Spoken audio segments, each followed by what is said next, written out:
Lux presents Hollywood.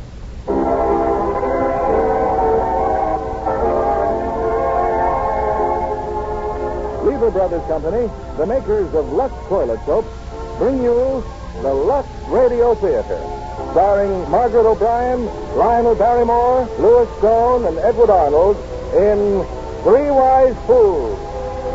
Ladies and gentlemen, your producer, Mr. William Keeley.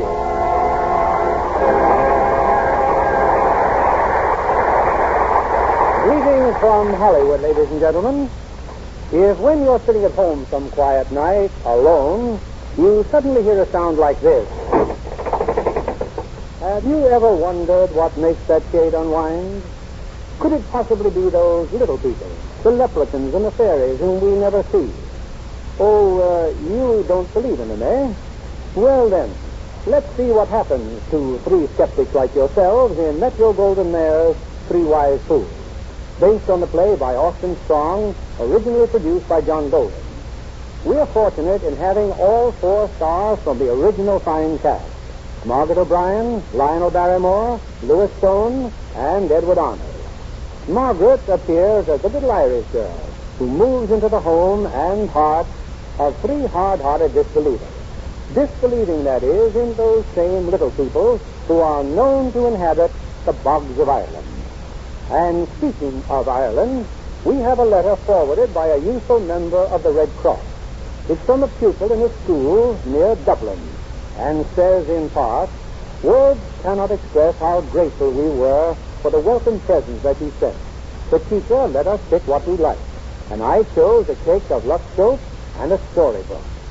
Well, I'm sure that boys and girls in Ireland, as in other lands, appreciate the packages the Junior Red Cross sends, and especially their kindness and discrimination in including Lux soap.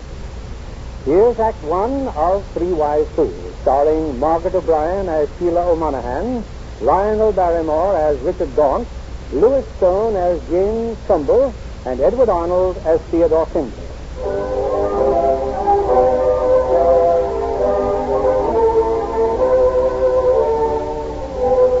Many years ago, three young suitors, a doctor, a banker, a lawyer, each was desperately enamored of the beautiful Rena Fairchild. But suddenly, Miss Fairchild fell in love with a stranger, a dark man from Ireland, so full of song and poetry that she agreed to run away with him. The three suitors discovered the elopers, and so violently did they threaten the stranger that he turned in his saddle to curse them. I am the O'Monaghan, who's broken bread with kings and sung before queens, and this is my curse. No, not a curse. I'll make it a blessing. Gentlemen, while Rena and I are in Ireland, may all your lofty dreams come true. May you, Richard Gaughnt, may you be the famous man of medicine. And you, James Trumbell. And you be the high and mighty lawyer you set your heart upon. And you, Theodore Findley. may you get your $1 million, your glittering ton of gold. And may you go side by side on a wide, smooth road. In the name of the one-horned witch of the bog of Ardee, is spoken.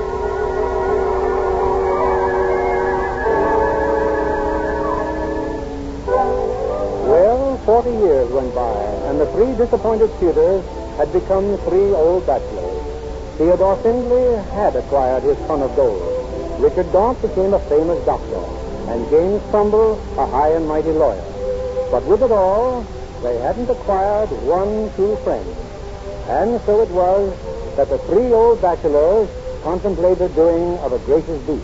I still say it's ridiculous, giving away a piece of property worth $50,000 just because you two are worried about how many carriages will be at your funeral. And how many do you think you'll have at yours? So we're making this magnificent gesture because the people of this community hate me. Is that it, Dr. Gaunt? Why, they love you, Ted. That's why they call you Squeeze a Penny Cinder. Oh, now stop arguing. If we can buy a little goodwill with a gift, it's a bargain. And to whom will we give the property? To the university, of course.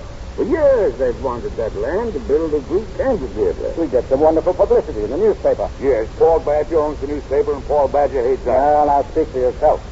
You were the one who dispossessed his mother 25 years ago. I'm a businessman. Well, then, as a businessman, shut up. Jim, get in touch with the president of the university. I'll get a hold of Badger, and they can both come here tomorrow. Now, is there anything I can do? Yes. You go to the vault in that bank of yours and bring us the deed for the land. The deed of the old Fairchild estate.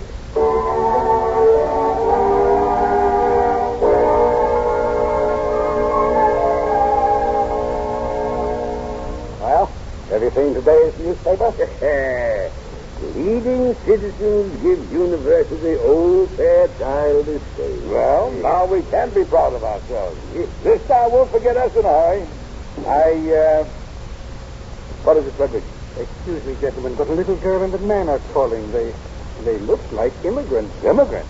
Well, send them away. How could they be? You just put me in the nonsense and tell me so darling. Who are you, little girl? Kilo Monaghan. And there's not a cottage nor a castle in all Ireland that's not honored by me present. Oh, Monaghan, did you say? Yes, sir. Granddaughter of Michael D. O'Monaghan. Well, it's Rena Fairchild's granddaughter. This man, will you? Oh, Tavin's the name, sir. The O'Monaghan servant, man and boy, for 50 years. Well, where's your grandfather, child? Is he with you?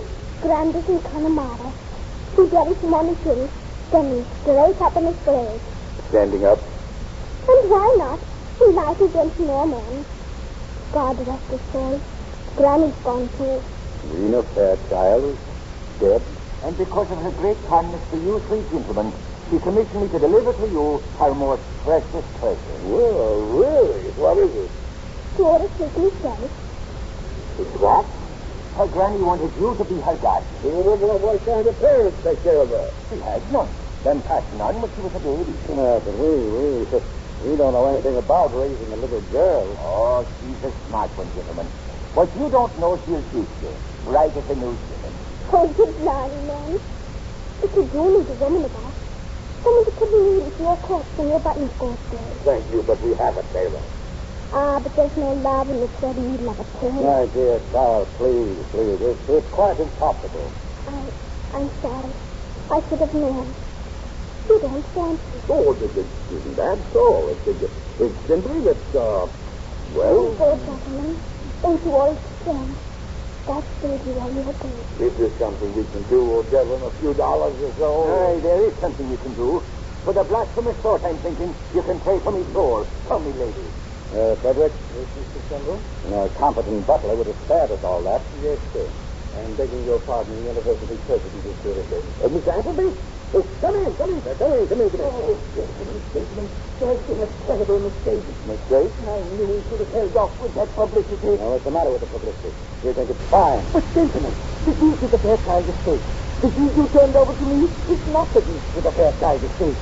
Here, look at it. What are you talking about? We bought that property from Rena Fairchild years ago. This deed is for a Rena Fairchild property on the other side of town. 10 acres of swampland. What is the newspaper here? No. I'll have it straightened out immediately. Oh, I hope when you get in this, because I'm just printing another front-page story, and it would be most embarrassing if you to Mr. Appleby, I'll see that you get the right deed in the morning. Yes, of course. Well, good afternoon, gentlemen. Yeah, you half-wit. You told us for years you had that deed. Yes, I know, but giving the university 10 acres of swamp. Do you realize what Badger can do to us? He'll be hooted out of town. The Badger won't find out about it. You'll buy it right now. You'll buy it. From who? From Rena, of course. I'll cable her. Rena's dead, you lame brain. Well, then, the heir. Say, she's the heir. That little girl. And you sent her away. All right.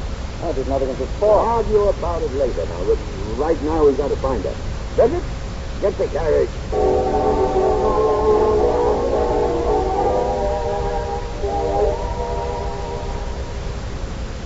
Look at poor Davin. Granny's house. It's falling to pieces. I know. There's nothing left but to take out our American citizenship and go on the old age pension. Is it charity you're proposing, or staying with me? So we can't live in this calamity with old Savannah. I know. Poor Davin on the phone. What do we do? See, look, girl, I'll do it. I'll go to work. Oh, no. I will. I'll get a job. But it would be like I was telling you, slavery. Oh, I feel like Simon McGee. Yeah, then there's naught left but to tell this old place. Tell it, Granny, don't you ever... Oh, Gavin, look. That oak tree. Hmm? What about that oak tree? What is the body? Fairies live in oak trees. The good people, the lesser kind. Glory be, they'll help us out of our troubles. What are you going to do? Stand where you are, oh darling. I'm going to call them forth. Yes, my dear. Pushing the office now. It's the leaning on my knees. Barrymore, Barrymore, the black machine, yes, sir. I don't see nothing, my lady. Not a solitary fairy. Maybe they've forgotten their girl, living so long in the street and land. Yes, of course. Fairies, fairies, big and small, touching sea, water's tall, come out from your fairy lair, and get these troubles all away. Oh, please, little fairies, please come out. I need your help so bad. I know you're only okay because Grandma said you were. But please come out. Not a sign of him. So what more can I do, you absolutely please? Are you going to come out rather than that? I'm only a mortal, but I've got some dignity. Look. But Gavin, look. Yes, my lady, yes. No, not the fairy, the gentleman. Dr. Gaughnt used to trouble and used to kill them. Oh, using black ladies who run. I didn't expect it to stay there. What have you come here for? The doctor's here. Don't you apologize, Sheila. To take you home, live with us. Oh, Lordy, Lordy. Then you will come. Oh, yes, yes. Good night, Sir Gavin. Did he have to come too? Oh, I couldn't go without Sir Gavin. He's me in Madison. Oh, very well, then. I promised Fanny I'd take care of him. But Gavin's a very commanding street. You might have waited till the cutting at it, my lady. Bring your bag to the carriage.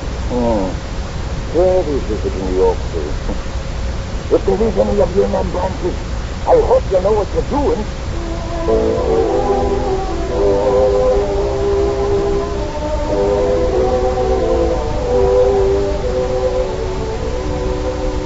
Now speak up, Jim, speak up. Did you see Good Washington, gentlemen?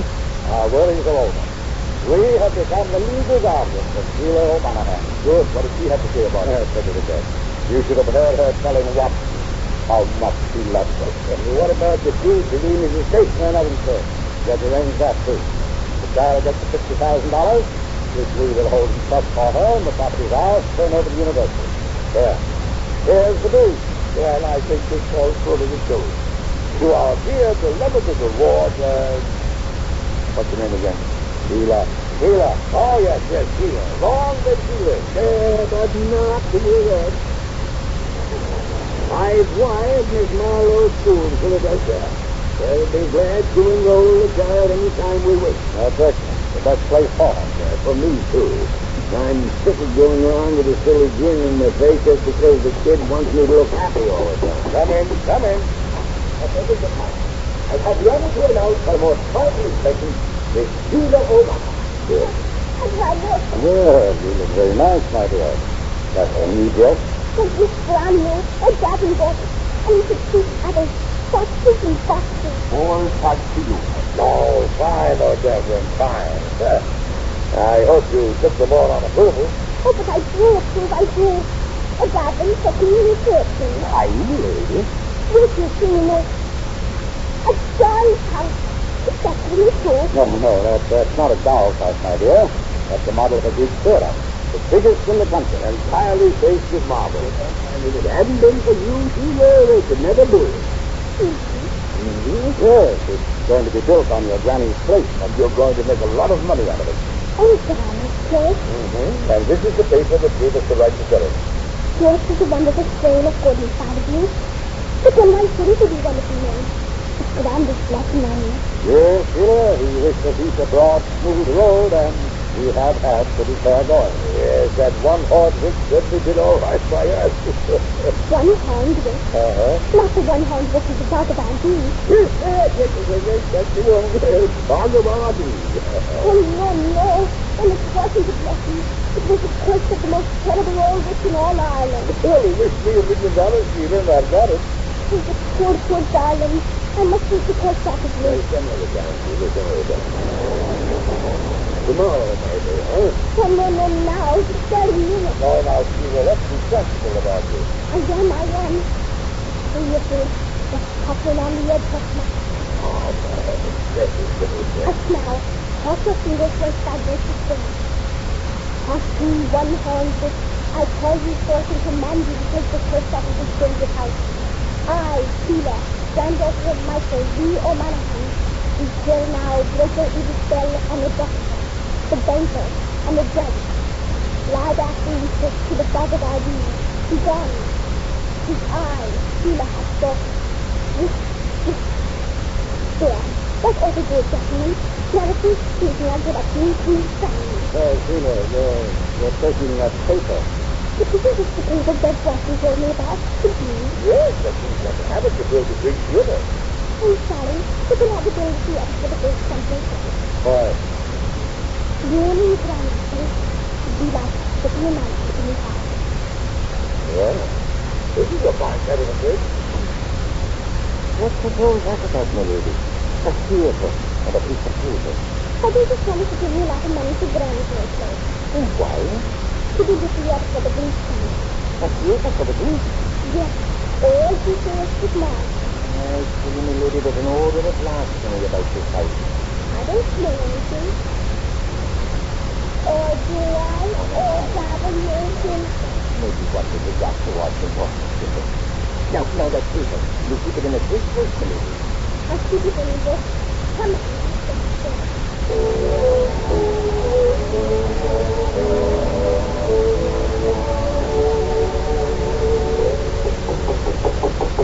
Here's Glenn. Sheila, you're so sweet.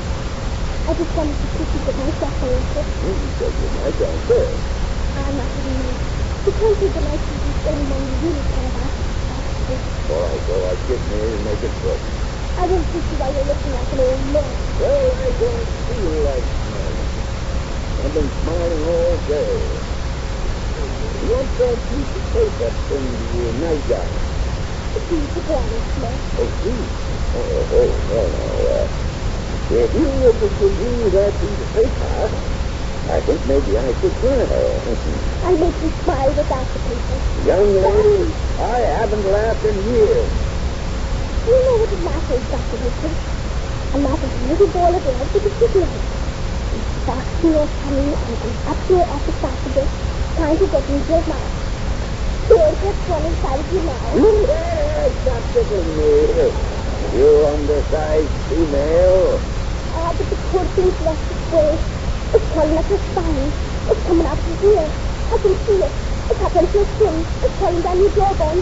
The guys doctor don't open your mouth and you jump right in. I told you. There's just this now. Good night, Dr. Richard. You got to on your skin now.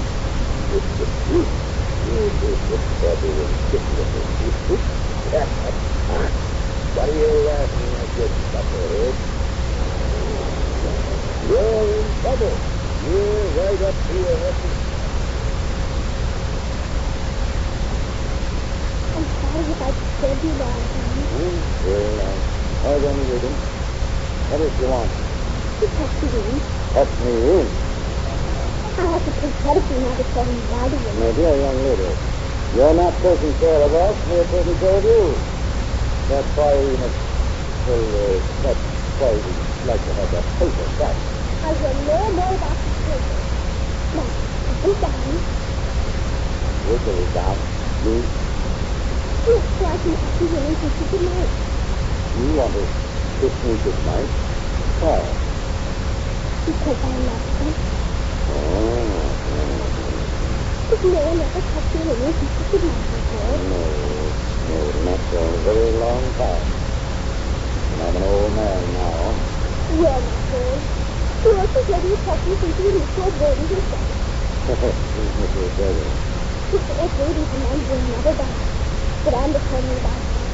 You see, just in the country, Mr. Old Lady one day. Come along, you lad, princess. He's trying to move the boy around. And Mr. O'Brady says, "Wherever I need to go, if you grab me one small thing."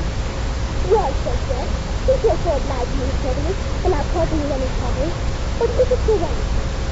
Just stare at me right until I say any prayers like Mr. O'Brady. Sure, and I'll do that," says Jeff. "Then, since I have your word, says Mr. O'Brady, I'll never say any prayers again. And you never did, and you never will, till you live forever."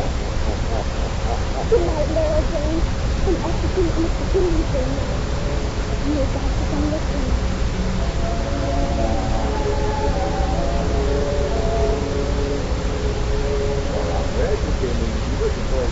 I can't go in there. Is it about that I was so sent of him? Probably rich, you have a lot of nice money, with the president quickly running. Sure, if I had enough money, your own would terribly save me. One day, Sure, I just give it away to some poor people. This chances are I keep it on right. The abuse is not trouble. Or some suddenly new snakes and kids, pushing down the street and snubbing her neighbors with an old wheel. and who is Mrs. Murphy? She's coming home with a black on her, and not the Lord, she's in the name of the Lord. And poor Mercy, standing by the tree, she could talk to Vicky back his life. So what did he finally do? He throws out Jesus' letter and is gone through the tree. And who is Mrs. Murphy? This is woman I don't know anything. Then why couldn't you? Why not you? Then I do that thing, and I could be covered. Right. The other last one told me, the fire in the brimstone. Oh, I see. That boy's out in the bag. So Jesus, he drew some cameras and goes to the bargain room, and had a look down into the green in the top. Mr. Findley just with a good man. The dog dirty, I'm dirty.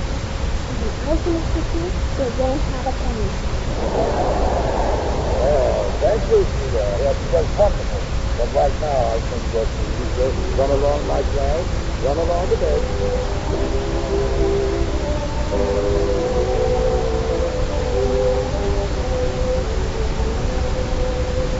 Well, now that you're ready, Miss Hood, suppose you tell us why. Well, you know, it's very good. Stop it. I got it. See?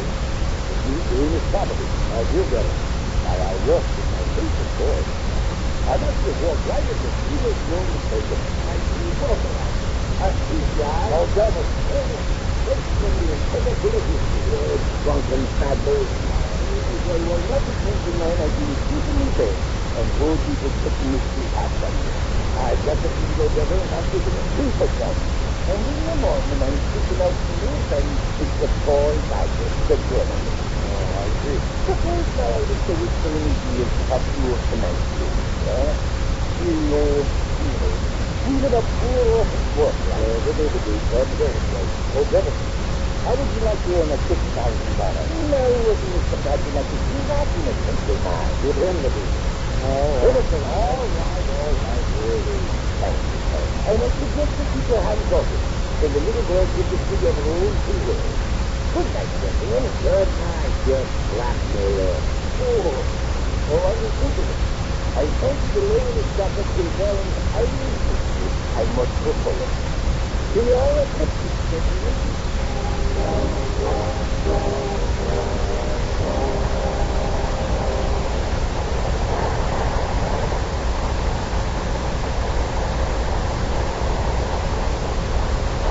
In a moment, we'll return with our stars, Margaret, Lionel, Barrymore, Louis Stone, and David Arnold, in 3YC. Meanwhile, here's Libby Collins, our Hollywood reporter. Well, Richard, I've just been to the university. Appleby will give us a few more days to deliver that deed. If we don't deliver it, then what? That's all Badger's waiting for. He'll nail us to the mast. Richard, Jimmy, come here. Where's Sheila? In the garden with O'Dowd. Good. What's the matter with you? Would you listen to me just a minute? The fairies never leave an oak tree till the roots have died. How you ever accumulated $1 million, I'll never know. Well, that's what Sheila said, isn't it? That's why she can't have the tree moved, isn't it? Well. Well, I've got the solution. Just now, while I was at the bank, a parade went by. Dugan's Lilliputians are in town. They'll be at the vaudeville house all week. 30 perfect midgets with a band. And I'll hire them.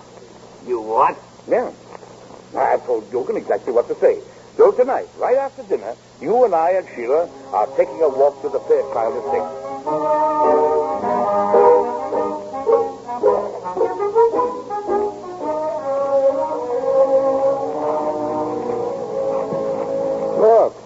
Look, Sheila. A 3/4 moon. Do you know what that means? Yes, it's the favourite moon of the little folks. And it's just getting nice for them to be gallivanting. Well, that's why we thought it would be nice to walk over here, Sheila, to the oak tree. There's no telling what we might see. Wait a minute. Where's O'Gavin? Wasn't he coming with us? I'm afraid O'Gavin is a bit indisposed. He said he got lost in your cellar. Oh, Sheila, that man. That man's nothing but a drunken old... That's enough, Jim. That's enough. I told him where he'd be. He said he'd follow us to Babel. Well, there's no need to wait. Now, let's start looking for the fairies, huh? So close your eyes, everyone. Pooping, the apple small, ace the blooming on their knees. Darling rar, so maglor, the last must ruin the cellar. You can open your eyes now. You can. Look, the tree, in the oak tree. Music. I hear music. The good people, they're there. Oh, don't you see them? Yes, I see them. Listen, someone's talking. Fellow leprechaun, our fairy queen has asked me to explain why she has ordered us to move out of this tree. We are leaving because the heart of the works is dying. Yes, our tree has angina pectoris and is no longer a fitting home for us little people. In fact, the poor old tree should be cut down and put out of its misery. Sheila, did you hear that? Yes, The fairy queen has found us a new home far away. So let us depart while the moon's on the rise and the dew's on the grass. Come, little people, away, away. There they go, Sheila. There they go. They're packed on their backs. I see him. Oh, take me home. One small body can't stand anymore. The little people.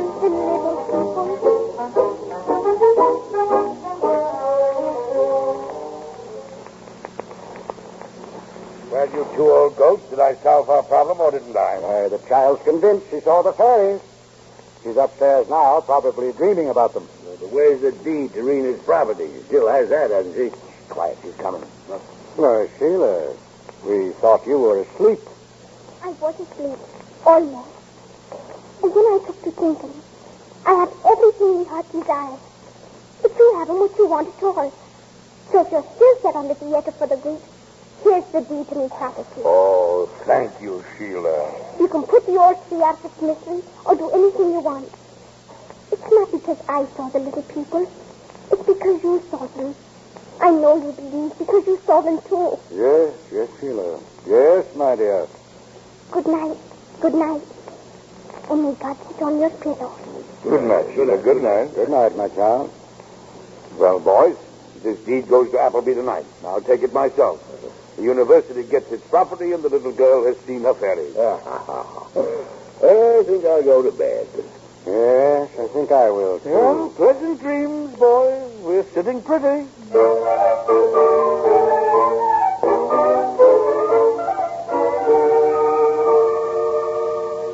Miss Sheila, ma'am, excuse me for interrupting your breakfast. Yes, Cedric. Well, there's a policeman, ma'am, with a message from old Devon. Oh, They Davin. picked him up last night in a brawl, miss. The message was, he'd be obliged if you'd come and get him out of jail. Shall I call Mrs. Trumbell, miss, or the doctor? Oh, no. Tell the policeman to wait. I'll be ready in a minute. Now, just a minute, O'Davin. Are you trying to tell this court that you were attacked last night by supernatural beings? Judge Watson, Your Honor, that I was. We met up with you at the edge of the Fairchild estate. And seeing as how they were the little folks trudging down the road, I invited them to join me at Murphy's Liquor Emporium. And they went with you. The fairies went with you. Well, sir, there we were on our way, when one of them, a north of Island runt named Dugan, passed a certain remark about me dear Uncle Seamus, now deceased and departed. Will you kindly get to the point? Naturally, I remarked right back at him and doubled it. And then this pusillanimous lump told me to shut up, or he'd knock me kneecaps off. Now, there was where I made my mistake. They all fell upon me, thousands of them. I was up to me belt buckle in fairies. You were up to your belt buckle in whiskey. Oh, me lady. Oh, please, listen. Here. Just who are you, little girl? You remember me, Judge Watson? Sheila O'Monaghan. Oh, yes, of course. The little Irish girl. And now that she's here, Your Honor, she'll tell you I did see the fairies last night. Oh, yes, sir. A whole tree full of them. Now, just a minute. Well, more visitors. Come in, Mr. Trumbell, Doctor, Mr. Findley. How do you do, sir? How are you, Your Honor? I hope you'll excuse us. We just came to get the little girl. But, gentlemen, Davin's in trouble. His Excellency doesn't believe that we saw the fairies last night. Sheila, we mustn't interrupt the court. But I'm just asking you that you tell the judge what you saw with your own eyes. You did see the fairies last night. You did. Sheila, dear, what difference does it make? Don't you see what you're doing? You're sending O'Davin to prison for telling the truth. Well, why don't you speak? Gentlemen, did you see fairies last night, or did you not? Sheila, my dear, it was just a sort of a game, my dear. Yes, dear, just a little game. Then you don't believe. And after you saw them leaving the tree. Never mind, darling. Never mind, my lady. But there must be fairies. There must. I couldn't live if there weren't. I wouldn't want to. Sheila? Yes, Your Excellency. Come here, child. Here to the window. Yes? You too, O'Davin. Yes, Your Excellency. Are those the fairies you saw? The little people out there in the prison yard. The little folks, they're here. A miracle. But they're not fairies, Sheila. They're midgets. Dugan's midgets from the Vaudeville Theatre. But, Davin. The judge is right, my lady. Midget. Just humans, darling, who never grow up. And me swearing 'twas pixies I might talk with. And if they're humans, the real fairies are still in my tree. And they're going to cut it down and kill them all. Sheila, my dear, we did it only to make you happy. Make me happy. You make me wish I was dead. They'll have released the midgets. The case is dismissed. Well, thank you very much, Your Honor. I'm not through with you. I want to see all of you right away in my chamber. And that's what they've done to her, Your Honor. And that's why I say they're three contemptible, low-down weasels. Are you drunken? Judge, I demand O'Devon be thrown out. Before you do any demanding, Mr. Findley, I suggest you answer his accusations. Did you hire Dugan's midgets? Yes, but only... And second, is it true or not that you brought this child into your home only to acquire her property? Your Honor, please, now, but... Well, Dr. Gaughnt? Yes, it's true. It's true. We were in a difficult situation, and, well, it seemed the simplest solution. But we've changed since he came to us. I can't explain it, except we've never heard a little girl laugh before, or waited for a good night's kiss, frightened to death she might forget it. You couldn't take her away from us now, Judge. Why, we wouldn't be able to... Well, hang it, man, we love her. How can you love me? Dressing up little humans to pretend that they were fairies. Sheila, we do love you. You're the only one we've ever loved, except your grandmother. Now, please, tell Judge Watson that you want to stay with us. And I'll buy you a pony, Sheila, a nice red pony. A red pony. You can't buy love for pounds and pence. I was so happy last night.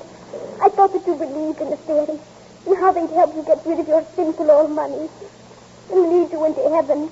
But it's too late. I can't go back with you. You won't have to, Sheila. Mr. Findley, Dr. Gaughnt, Mr. Trumbell, consider yourselves discharged as the child's guardian. But Judge... Bailiff, Yes, sir? Get the matron. We'll arrange to commit the child to the state home for orphans. Oh, no, I won't go. I won't go. This is absurd, Your Honor. She has plenty of money, the money we paid for her property. And I'll not touch a penny of it. Not a penny. Your Honor, she's a Monaghan.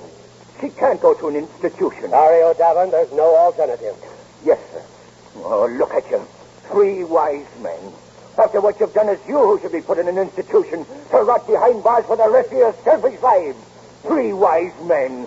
Three wise fools. That'll be enough of that. Oh, Davin, help me, please. Oh, Davin, help me. Oh, alternative, he says, darling. Oh, for me dead body there ain't. Come on, me lady, run. Stop. You'll never stop. You'll never find Run, me lady, run, come on.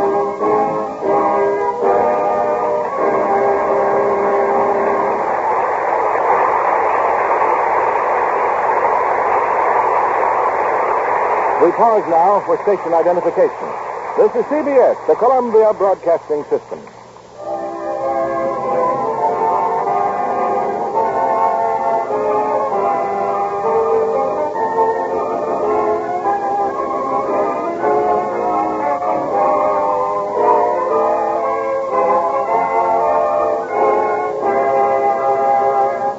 In just a moment, Margaret O'Brien, Lionel Barrymore, Louis Stone, and Edward Arnold will return in Three Wise Fools. Our guest tonight is proof that miracles can and do happen in Hollywood. She's lovely Janet Leigh, who at the age of 19 has been chosen for one of the most important screen roles of the year. In Metro-Goldwyn-Mayer's The Romance of Rosie Ridge. Won't you give us a few highlights of your success story, Janet? And don't be modest. Well, I really haven't had a chance to catch my breath yet, Mr. Keeley. Everything's happened so fast. First came my contract, the studio, and then my first picture role in a romantic drama of the period following the Civil War. And, well, you know who the hero is, Mr. Keeley. So you'll understand why I can hardly believe my good luck to be playing opposite him. The popular Van Johnson. And he has the most versatile role of his career in that picture. A two-fisted fighting man. Oh, Van does some fine singing, too. American folk songs to his own guitar accompaniment. Oh, it was also fun to work with such a famous member of the cast as Thomas Mitchell. A truly splendid character actor. How did you like going on location for The Romance of Rosie Ridge in the high Sierras? Oh, it was rugged, but it was beautiful up there. No contact with the outside world for 2 weeks. So I had to be sure to pack carefully. Oh, and I know Mr. Kennedy will be interested to hear of one suggestion I got over and over again. I'm thinking of a certain beauty soap that's rather popular in Hollywood, Miss Lee. Yes, Mr. Kennedy. Everyone said, be sure to take a supply of Lux toilet soap. As though I forget my daily complexion care. I've been using Lux toilet soap for a long time, you know. Maybe that's one reason the studio didn't even make a screen test of you, Miss Lee. Any cameraman knows a lovely Lux complexion always photographed like a charm. Thank you, Mr. Kennedy. Hollywood stars and starlets know how effective Lux toilet soap care can be. The rich, fragrant lather makes Lux toilet soap their favorite bath soap, too. It's truly Hollywood's own beauty soap. Thanks for being here tonight, Miss Janet Leigh. All good wishes in your bright new career. Here's your producer, William Keeley. Act 3 of Three Wise Fools, starring Margaret O'Brien as Sheila, Lionel Barrymore as Gaunt, Louis Stone as Trumbell, and Edward Arnold as Findley.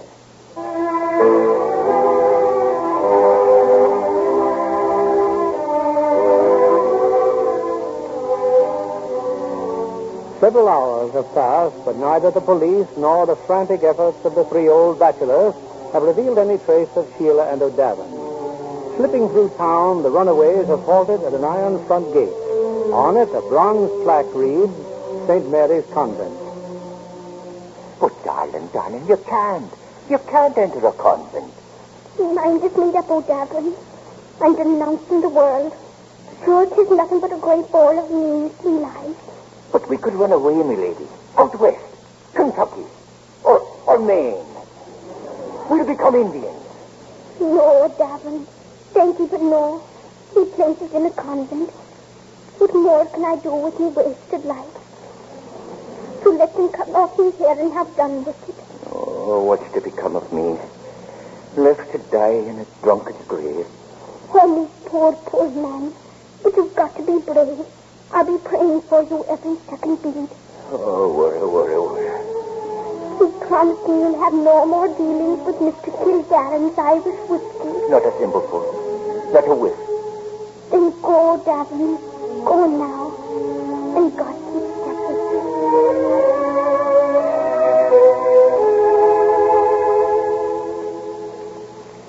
What time is it now, Richard?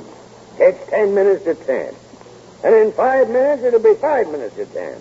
And if you ask me once more, I'll ram that clock right down your throat. Well, I can't help it. I'm worried. You're worried. Huh. If it hadn't been for you and your midget flea circus, Sheila'd still be here. Oh, sure, blame me. Anytime anything happens around here, it's my fault. Yep. For 40 years, I've listened to your yapping. I'm getting tired of it. All right, I'll leave this house tomorrow. Good. I can't wait to get your room fumigated. Gentlemen, she insists on seeing you. Who insists on seeing us? I do. And see you I will. I insist to marry Bridget from the convent. I come for Sheila's clothes. Oh, you found her. She found us, poor little tyke. Oh, thank heaven she's safe. Sister, you have influence in this town. Help us get her back, please. I hope you'll never get her back. I've just been to see Judge Watson. There's a fine boarding school upstate. I'm taking her there myself tomorrow. So send off your man to fetch her clothes. Get her clothes, Frederick? Yes, sir. The 3 biggest men in this town are you. The 3 blackest sinners. We tried to buy the property back, but they've already started to clear the land. I know all about it. What we did was wrong. Now, we know that. And what do you know of the mind of a child? Denying her the fairies. Calling them superstition. Would you be denying Santa Claus and the Easter Bunny and the stork? You took everything from her she believed in. And now she wants to die. But surely there's something we can do. The only thing I know is to save that tree. But that's impossible. Is it? Before I let 'em cut it down, I'd nail myself to the trunk and make 'em cut me down with it. Ah, but you won't do anything. You just haven't got the courage or the love. I'll wait in the carriage for the child's play.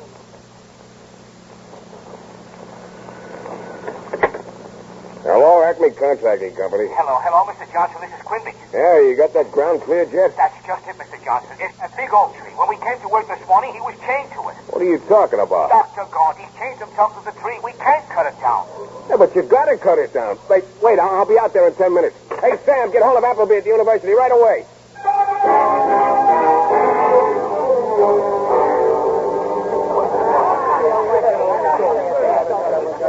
Now get back to work, you man. I think I can take care of Dr. Gaughnt. Oh, you can you? Yes. Now, what's the idea of chaining yourself to this tree? So you can't cut it down, that's why. But we gotta cut it down. We gotta clear the property, don't we? You're not cutting down this tree. Dr. Gaunt.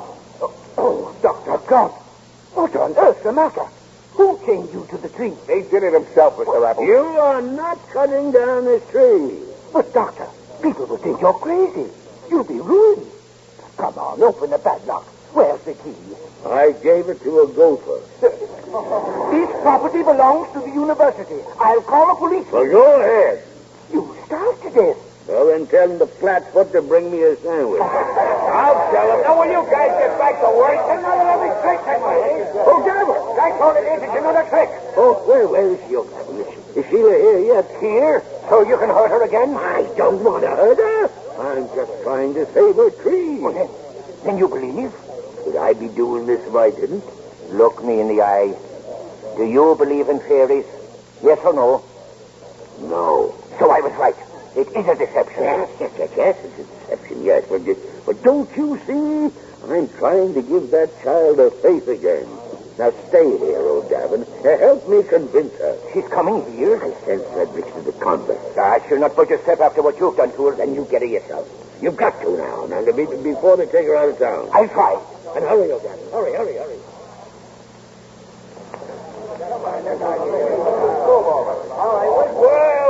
Well, Dr. Gaughnt. Mr. Badger. What do you want, you buzzard?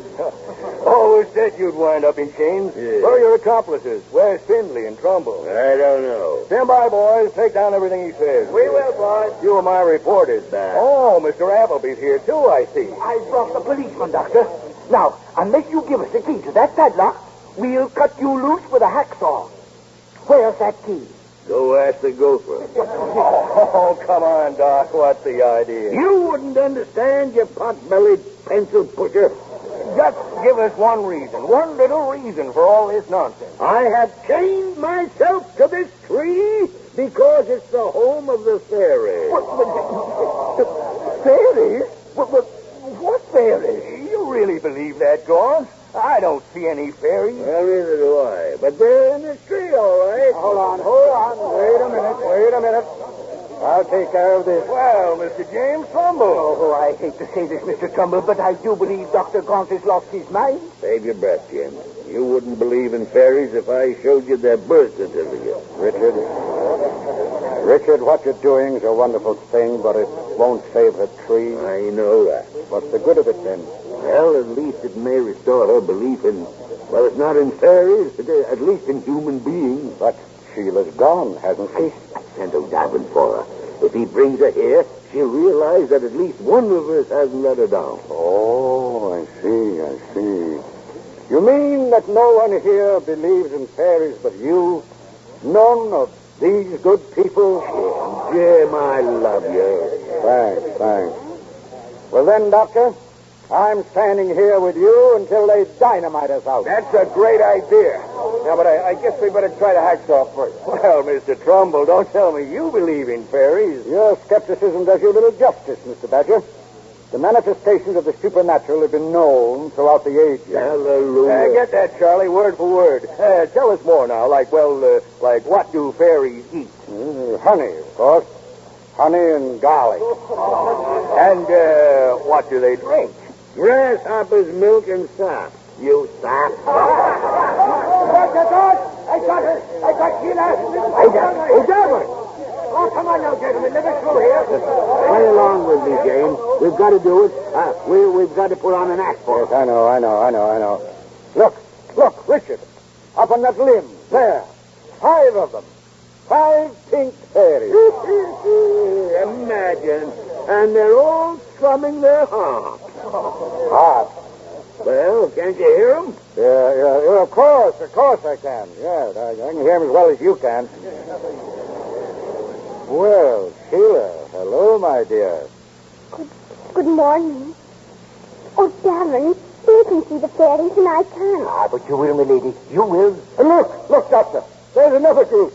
And they're eating oatmeal. Oatmeal? Nonsense. That's buttercup mush. Do they believe, oh, Darren? Do they really believe? They do indeed, my lady. Oh, Sheila, darling, Sheila. You do believe. Can you forgive us, my dear? Can you? Oh, I love you. I do love you. Now don't cry, Sheila. Please don't cry now. I won't. Where's Mr. Findley? Well, we don't know, Sheila. There he is. Conniving over yonder with Mr. Appleby. Why isn't he with you, protecting his tree? I don't know, the overstuffed miser. I'll take care of him. Excuse me, my lady. I'm about to beat up on the first millionaire. All right, boys, get those swords and axes. Well, canes or no canes, we won't touch any. Come on, stand aside over there. Come on. Oh, no. Please don't cut it down. Please don't. Hey, you better take her, Mr. Badger. Oh, no. Don't cut it down. The fairies. He'll kill them all. Sheila, dear. Let the tree alone. It's all fixed. The tree can stand. What did he say? Look what I've got. A check. A check for $1 million. $1 million? Mr. Findlay. Sell us back this property, he said, and I'll give you $1 million. Ted did that. So I accepted, naturally. $1 million? Naturally. We'll make it into a park, he said. Then the tree can stand forever. Not just a park. Findley Park. That's part of the deal, Appleby. Mr. Findley, you gave your last $1 million to save the tree. Well, why not? Oh, Ted. Sheila's forgiven us, Ted. Can you? No, I guess I'd better. Looks like you two will have to take care of me from now on. Oh, was there ever such happiness? And we have the fairies to thank for it. The glorious little creatures. But I wish I could see them like you do. Show them to her, Ted. Show them to her. See, there. Well, that's second friend. Oh, yes, why, certainly. Now concentrate, Sheila. They're right up there on the... Well, of course you can't see them. The word, Sheila. The incantation. Oh, poor yet to get me again. Now shut up, everybody. He seems to be the other small. It's the gloom on the knees. Darling rise, the glory. The last masoon left the last. Well, Sheila? Well? I can see them. The fairies, they're there. You bet they are, darling. Right in the middle of Findley Park.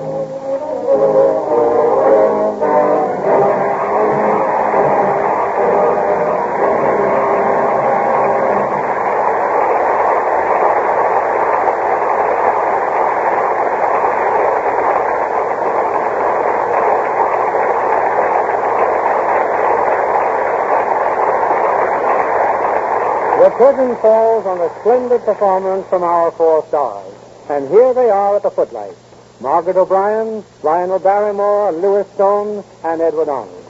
Sure, and it's a fine accounting you gave of yourself, Margaret, my darling. Here's my thank you, Mr. Keeley. You almost had me seeing those little people myself. Well, what does a leprechaun look like, Margaret? Oh, they have big ears and pointy turn-up noses. Can you vouch for that for sure? Well, of course, there really aren't such people. Oh, maybe there are.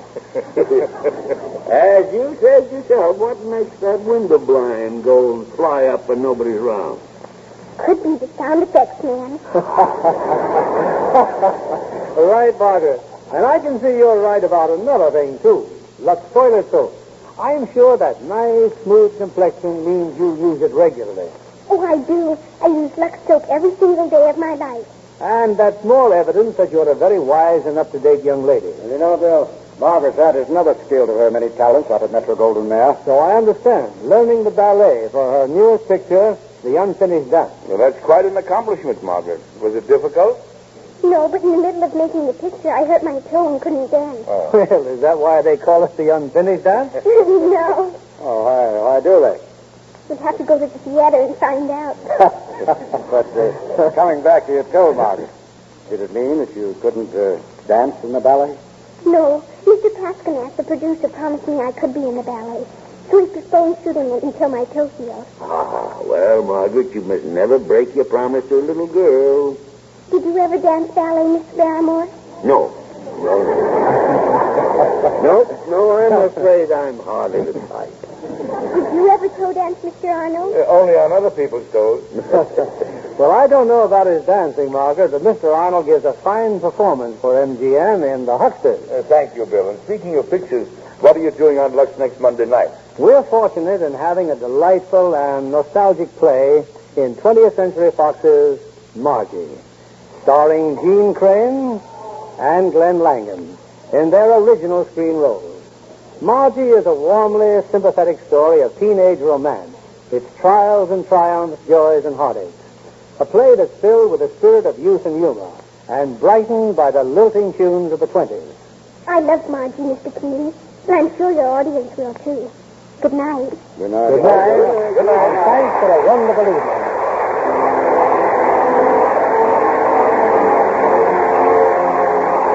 Lever Brothers Company, the makers of Lux Toilet Soap, join me in inviting you to be with us again next Monday evening when the Lux Radio Theatre presents Gene Crane and Glenn Langan in Margie. This is William Keeley saying good night to you from Hollywood.